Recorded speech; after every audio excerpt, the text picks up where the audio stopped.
in your mind, like based on your experience, how do you think cyber insurance underwriting changes when risk is measured instead of assumed?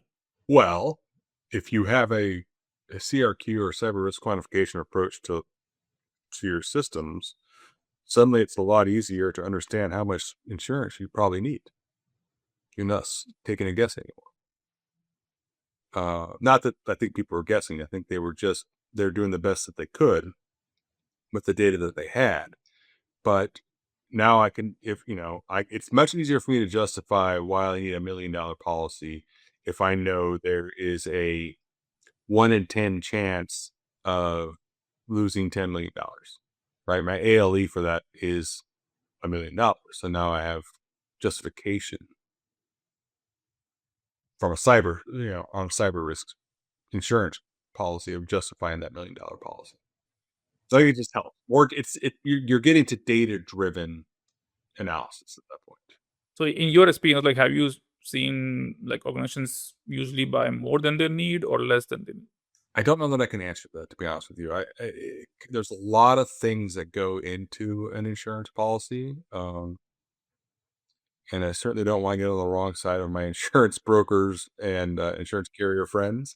There's a lot of reasons people pay for what they do from an insurance standpoint. And there's a lot of factors that go into it. So it's hard for me to say that somebody spent more, somebody's not spent enough.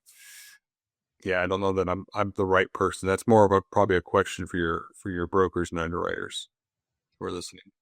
Where do you think tools help and where does human judgment still matter when it comes to doing risk quantification? I think it's like any tool. I mean, any process, there's going to be tools. Tools will help make the math easier, make it help collect the data.